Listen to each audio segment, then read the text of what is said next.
Escúchenme bien esto, porque el hombre que le leyó la sentencia a Alejandra Jaramillo en cámara ya había hecho ese mismo trabajo antes con otra mujer y en aquella ocasión se quedó callado durante años. Esta vez decidió abrir la boca y esa diferencia es la que no cuadra. Ese es el tiempo exacto que pasó entre la burla que le costó el puesto y la noche en que Jorge Bernal salió a leer, en nombre de la productora, un comunicado que agradecía entrega y talento y no explicaba absolutamente nada más. Revisamos esos 17 días uno por uno. La disculpa, la burla que volvió 72 horas después como si nada, las semanas mudas antes del anuncio. Y ahí apareció un patrón que nadie había puesto junto hasta ahora. Pero aquí está lo que la mayoría se saltó. La misma noche en que Bernal leyó ese comunicado, alguien más, mucho más arriba en el organigrama, tomó una decisión que hasta hoy nadie ha querido firmar con su nombre. Y si en la televisión hispana alguien prefiere no dar la cara, la pregunta deja de ser solo qué le pasó a ella. Empieza a ser a quién más le puede pasar lo mismo. El comunicado del 22 de julio fue breve, casi seco. Jorge Bernal, sentado en el set de siempre, con la misma calma con la que ha leído cientos de segmentos en 2 décadas de carrera, dijo que Alejandra Jaramillo deja de formar parte del elenco regular de Siéntese quien pueda y le agradeció en nombre de We Love Entertainment su entrega y talento. Y ahí se acabó el texto, sin causa, sin mención a Univisión, sin mención a Televisa Univisión, la empresa que factura con su nombre en millones de pantallas de México y Estados Unidos desde hace años. Firmaba la productora, leía Bernal, el agradecimiento genérico sonaba más a finiquito de recursos humanos que a la salida de una de las conductoras más vistas del panel. Y ahí está el problema. Porque 17 días antes de esa noche, la Caramelo, así la conoce buena parte de su público, por esa dulzura pulcra que construyó frente a cámara durante años, había hecho algo que encendió a todo un país. México acababa de caer eliminado del Mundial 3-2 contra Inglaterra, y ella, ecuatoriana, empleada de una cadena que vive del público mexicano, salió a festejar la derrota. Publicó videos saltando de alegría. Escribió en X una frase que todavía hoy le repiten en cada comentario. No pudieron ni con un jugador menos. Chao, bye. 17 días. Ese es el tiempo exacto que separa esa frase del comunicado breve que la sacó del aire. Y en esos 17 días pasó de todo, pero nadie hasta ahora se había tomado el trabajo de ponerlo uno al lado del otro. Hay una ironía ahí que la audiencia mexicana no ha dejado pasar. Apenas 4 meses antes, en marzo, esa misma audiencia había votado para que la Caramelo y su pareja, Beta Mejía, ganaran $206,082 en el reality de parejas Apostarías por mí. Fue el llamado Team Pueblo el que la llevó a la cima. El mismo público que la subió, meses después, exigió que la bajaran. Y en el medio de esa caída no hubo un solo comunicado que dijera con claridad qué estaba pasando. Los comentarios bajo cada video sobre el caso muestran una audiencia partida casi por nacionalidad. Del lado mexicano, la lectura predominante es que la burla fue una traición económica y no solo deportiva. La compositora Erika Vidrio resumió el reproche en una frase que circuló como bandera de ese bando. Solo a ti se te ocurre burlarte de quien te da de tragar. En referencia directa al hecho de que Univision, la cadena que la contrata, es propiedad en parte de Televisa, la misma industria mexicana que ella ridiculizó en video. Del lado ecuatoriano, en cambio, hay quien lee el episodio como un caso de xenofobia disfrazada de indignación deportiva y defiende a la Caramelo como una mujer que pagó con su carrera un chiste que, de haberlo hecho un conductor mexicano contra otro país, tal vez habría costado mucho menos. Ese cruce de lecturas, traición económica de un lado, xenofobia del otro, es parte de por qué el silencio institucional pesa tanto. Si la cadena hubiera dicho con claridad qué pesó más en la decisión, ese debate tendría un ancla real. Sin comunicado que lo explique, cada bando defiende su propia versión de los hechos con la misma convicción, y ninguno tiene realmente cómo comprobarla. 4 días después de la burla, el 9 de julio apareció otra Alejandra Jaramillo frente a la cámara. Una mujer distinta, con la voz apretada, grabando desde un cuarto cerrado, leyendo casi de memoria un texto que sonaba escrito por otra persona. México es un país que amo y respeto profundamente. Dijo, si cometí un error, no lo quiero justificar. Solo quiero pedir de todo corazón disculpas sinceras.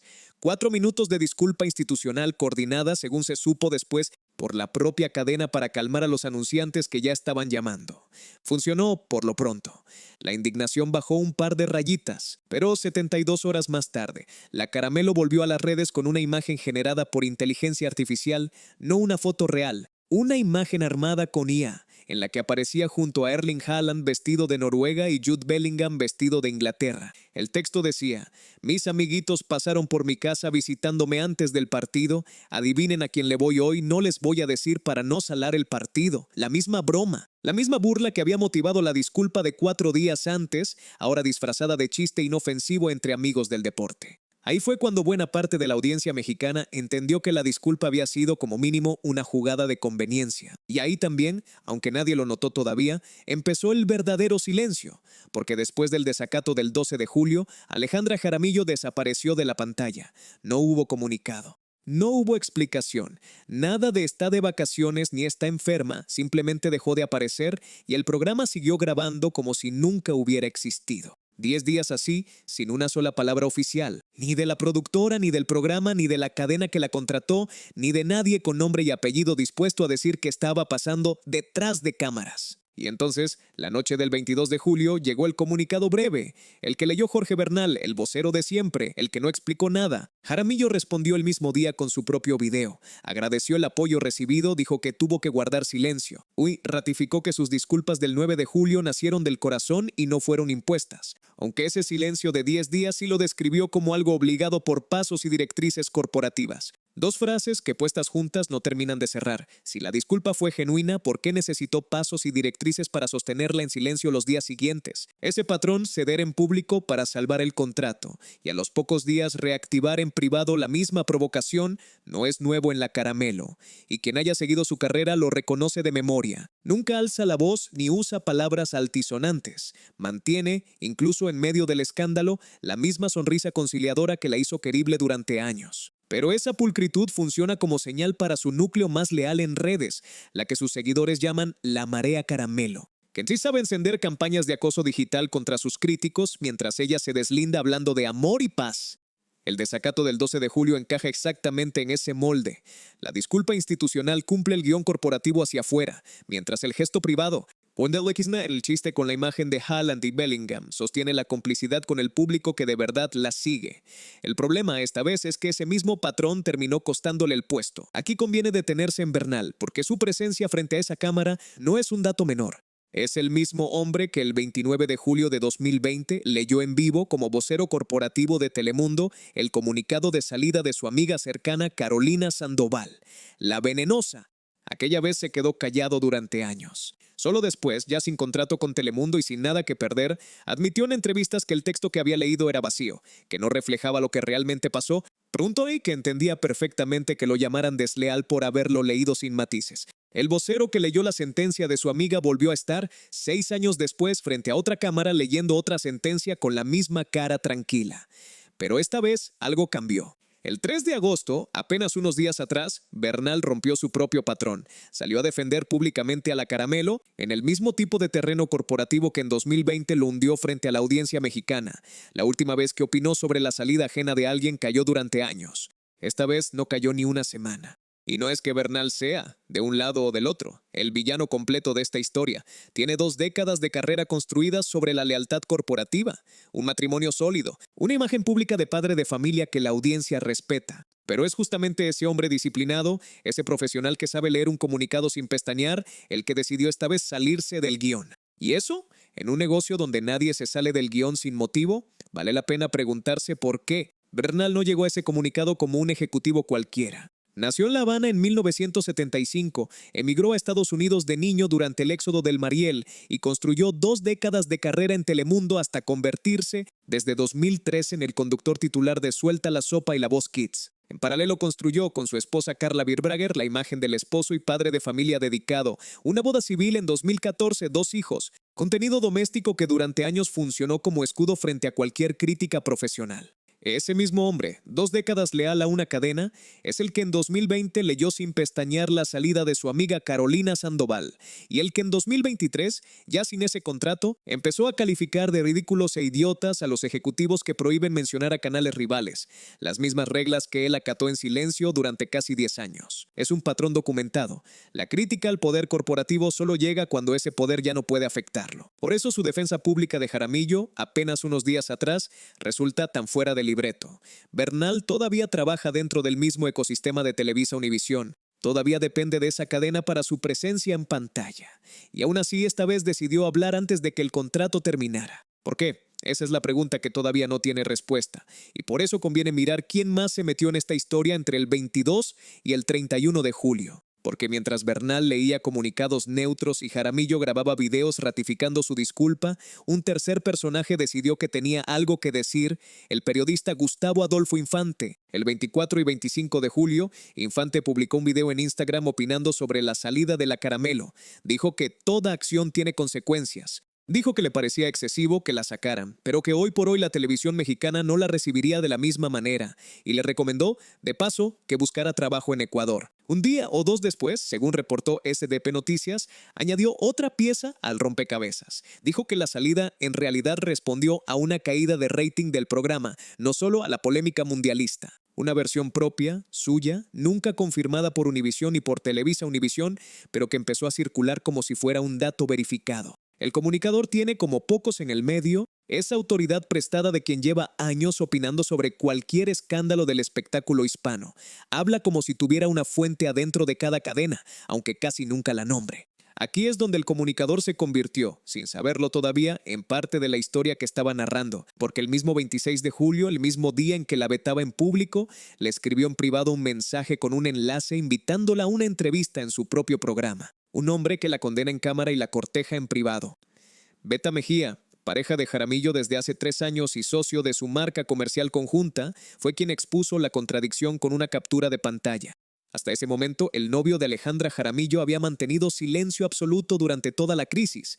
Nunca había generado contenido propio sobre lo que le pasaba a su pareja. Siempre había sido la mitad discreta de la relación. El 23 de julio rompió ese silencio por primera vez defendiéndola un día después de confirmada su salida. El 27, con la captura del mensaje de Infante en la mano, se convirtió por primera vez en el que expone, no en el que solo acompaña. La contradicción de Infante dejó una pregunta flotando sobre toda su versión del rating. Si de verdad creía que ella no tenía lugar en la televisión mexicana, ¿por qué quería tenerla en su programa? Y si lo que le interesaba de verdad era el rating, como él mismo insinuó que le pasó a Siéntese quien pueda, no era exactamente lo mismo que estaba buscando al invitarla a la suya. El periodista que declara con tanta seguridad quién merece un lugar en la pantalla mexicana quedó, de un día para otro, con su propia credibilidad bajo sospecha. Y esa sospecha es la que hay que cargar cada vez que se repite, sin más, su versión del rating como si fuera dato oficial. Infante no necesita un cargo dentro de ninguna cadena para que su palabra tenga peso. Lleva años posicionado como una de las voces de referencia del espectáculo hispano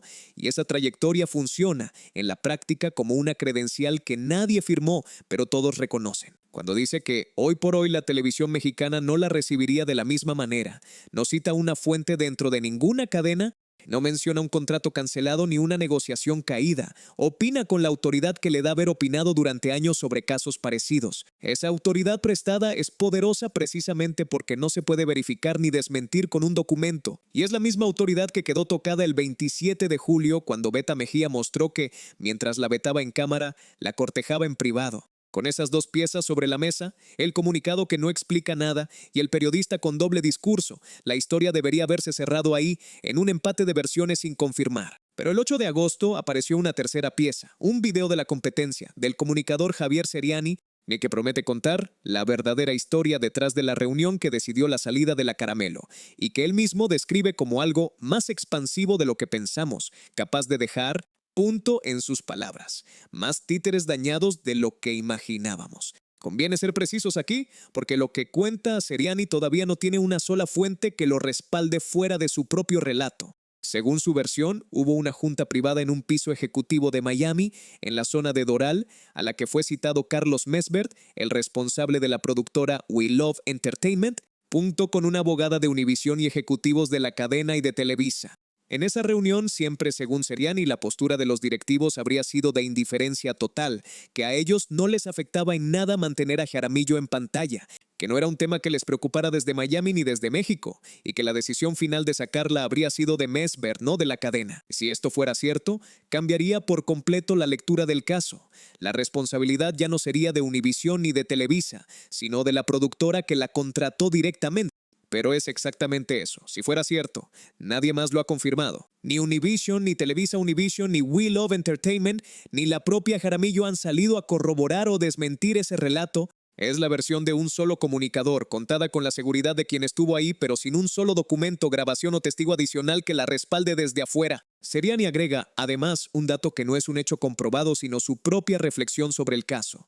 Dice que una historia de Instagram dura 24 horas, pero que la publicación puntual que la hundió apenas duró en pantalla unos 26 segundos, y que esos 26 segundos, según él, le costaron a Jaramillo años de trabajo. Es una manera de resumir la desproporción entre el gesto y la consecuencia, pero conviene tomarlo como lo que es. Una opinión del propio Seriani, no una cifra oficial sobre la duración de nada.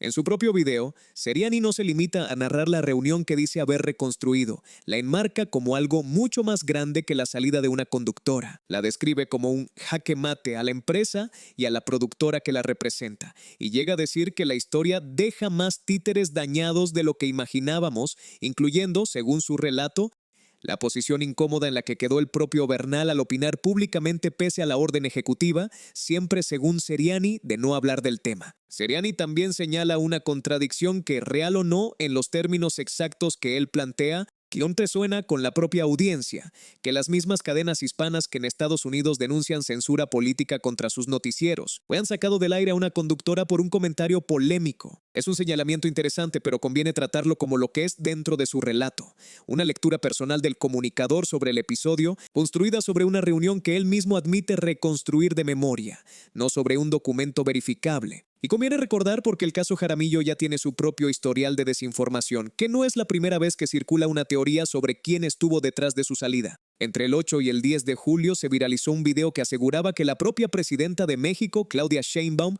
había exigido personalmente su despido. La organización Lupa Media lo desmintió el 10 de julio. Era un video manipulado con inteligencia artificial.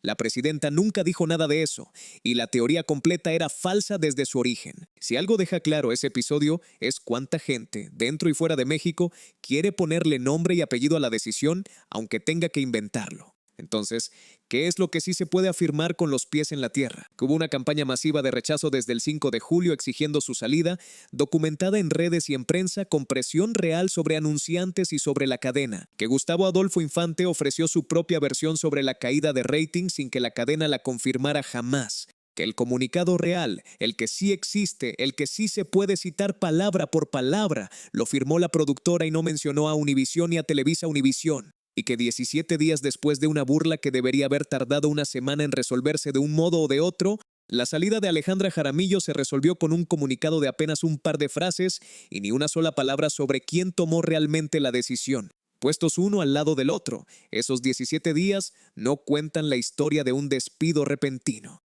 Cuenta la historia de una escalada que la cadena dejó correr en silencio semana tras semana hasta que ya no pudo sostenerla sin decir nada. Primero la burla, el 5 de julio, con todo el país mirando. Después la disculpa de conveniencia, el 9, coordinada desde arriba para calmar a los anunciantes. Después el desacato que la desmintió 72 horas más tarde, el 12, con la misma broma disfrazada de chiste entre amigos del fútbol. Después 10 días mudos, sin una sola explicación pública mientras el show seguía grabando sin ella.